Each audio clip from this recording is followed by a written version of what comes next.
Is there anything scarier than the suburbs? Probably not.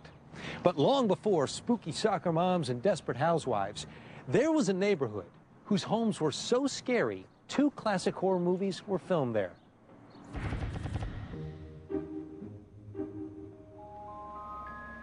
In a small enclave in Southern California is a neighborhood of well-groomed Anywhere USA houses, each with their own charm. Beware, many of these homes have skeletons in their closets. This is the home where an escaped psychopathic killer named Michael Myers slashed his way into cinema history in John Carpenter's 1978 classic, Halloween. And across the street is where a young Jamie Lee Curtis had to fight the killer off to escape from peril. There goes the neighborhood. And talk about typecasting. When the producers of Nightmare on Elm Street were looking for locations 8 years later, they decided it didn't get much scarier than here. So with Nightmare on Elm Street and Halloween filmed here, this neighborhood's definitely got a claim to real scary fame. I think my home is a star. It's just, you know, a house that looks like it might be Anywhere USA.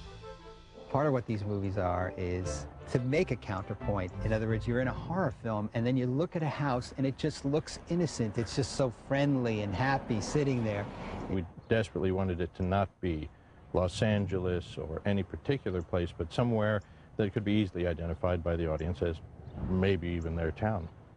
Sure, who wouldn't want to live here? That is, unless you have a problem with Michael Myers and Freddy Krueger hanging out on your block. The producers of both movies like this location for another reason, however. An economic one, because the cost of building sets that were so elaborate, stairways and staircases and all that, would have been prohibitive for us. The Halloween house's cozy suburban vibe stands in stark contrast to the evil doings of a horror classic. Well, this is the living room where the babysitter was babysitting and there was a television going. Annie the babysitter didn't even make it past the first reel. And when 2 of her friends stopped by for a visit and couldn't find her, well, they checked out the rest of the house. This staircase leads to the upstairs and to the bedrooms. The girl had a little rendezvous with her boyfriend upstairs. Of course, nothing ruins the fun like a sheet-draped ghostly apparition appearing in the doorway. She thought it was her boyfriend in disguise, and wow, that's pretty creepy. Needless to say, things don't go very well for this group of friends after that. By the time Jamie Lee Curtis pops over, she finds her friends gone, not to mention the furniture all rearranged. The bed was actually between where that armoire is now. So they didn't bring any props, you know, they just used what was here. Using what was here was also why so many houses in the neighborhood got co-starring roles.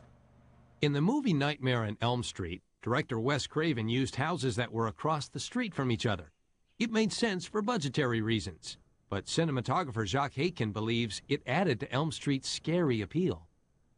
We shot in here because we were doing shots, putting our actress here and shot over her shoulder to the house across the street.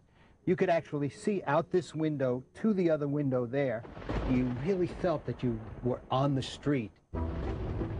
Nightmare on Elm Street was such a suburban hit, it spawned 7 sequels. And, as if that weren't enough, Halloween also had 7 equally horrific sequels, all shot right here. So if you plan to take a trip to Los Angeles around Halloween, forget star maps and the Hollywood Walk of Fame.